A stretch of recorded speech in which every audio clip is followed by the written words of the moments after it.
Nous sommes attaqués depuis plus de 20 ans par des groupes terroristes qui revendiquent et affichent des motifs religieux. Et il y a eu un travail théorique qui a été abattu pour clarifier la nature de cette déstabilisation. Mais c'est difficile dans l'opinion de maintenir les Africains et les Africaines à une dimension de vigilance. Les maintenir à un niveau de compréhension des enjeux. Les Africaines et les Africains ont tendance à s'affaisser.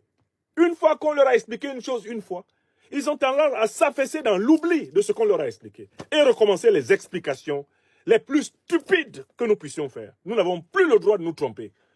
Ça fait 600 ans que le monde a été méchant envers l'Afrique. Ça fait 600 ans que les puissances de ce monde ont été méchantes envers l'Afrique. Mais pourquoi? Parce que la masse des Africains du monde et des dirigeants africains a brillé, malheureusement par l'oubli des fondamentaux. Non seulement du fonctionnement de ce monde, mais du fonctionnement du cosmos. Quand on oublie cela, on est condamné à être des esclaves, individuellement et collectivement. Qui attaque l'Afrique? Les enfants de 6 ans, là. Moi, dans ma maison ici, de mon dernier enfant, au plus grand, ils savent qui attaque l'Afrique. Je pose la question ce soir aux Africaines et aux Africains qui me regardent. Vos enfants qui ont, mettons, environ moins de 6 ans, de la génération d'Emma, jusqu'au plus grand, même ceux qui ont 70 ans, est-ce que vos enfants savent qui attaque l'Afrique? Est-ce que vous réunissez la famille pour expliquer qui attaque l'Afrique? Est-ce que vous expliquez aux enfants de toutes les générations, depuis les petits de, mettons, 5-6 ans là, jusqu'au plus grand, même de 90 ans, est-ce que vous avez des moments en famille où vous expliquez aux gens ce qui se passe pour l'humanité africaine dans le monde? Mes frères et sœurs qui m'écoutez, si vous ne le faites pas, c'est grave. Il est temps de changer parce que les autres communautés, les autres collectivités et les puissances politiques ont l'habitude de la transmission des fondamentaux de la situation cosmopolitique à leurs enfants. Voilà comment l'Asie est en train de prendre la tête du monde. Allez voir ce qui se passe à Singapour. Allez voir ce qui se passe en Chine. Allez voir ce qui se passe à Taïwan dans la formation des jeunes générations.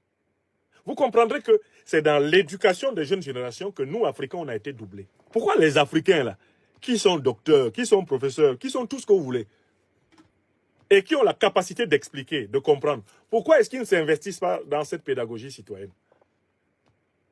C'est important qu'on se pose cette question. La réponse est toute simple. Les Africains qui ne participent pas à l'action d'éveil, c'est parce qu'ils vivent du maintien d'une bonne partie des Africains en sommeil. Certains sont commentateurs sur les conférences des autres sur les réseaux sociaux. Nous tous, on a un travail personnel. Mais on travaille pour la collectivité. Il y a des gens qui n'ont pas un travail pour la collectivité. Tout leur travail, c'est de commenter le travail des autres. De distribuer les bons et les mauvais points. Comme le disait Carl Gustav Jung, comme la pensée est un exercice difficile, beaucoup se sont transformés en juges. Et on a un vrai problème en Afrique. C'est que quand il y a une vérité qui est établie sur l'Afrique, ceux qui doivent servir, ceux qui doivent démultiplier cette vérité démissionnent. Mais ils démissionnent pourquoi? Parce que leurs intérêts immédiats sont incompatibles avec cette vérité. Par exemple, nous sommes des millions, des dizaines de millions, même pratiquement des milliards d'Africains dans le monde. Maintenant, on sait très bien qui déstabilise l'Afrique. On sait très bien qui organise les massacres terroristes en Afrique. Mais je vous pose la question, combien d'Africaines et d'Africains ont pris la responsabilité d'utiliser leur réseau social, leurs moyens de communication pour diffuser cette vérité, en dehors de nous qui sommes ici rassemblés?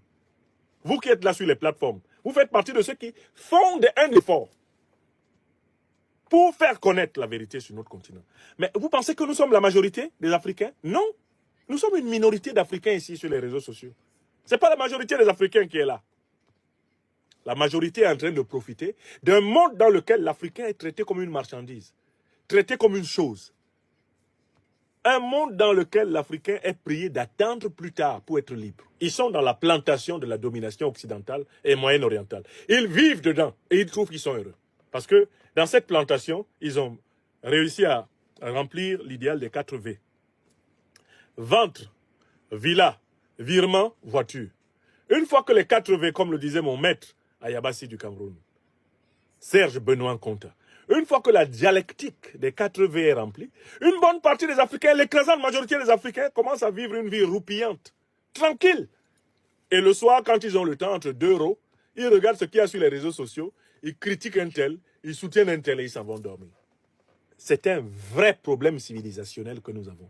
Et je voulais m'insurger contre tous mes frères et toutes mes sœurs, pères et mères de famille, qui sont en train de laisser passer l'occasion que nous avons tous de redresser l'Afrique.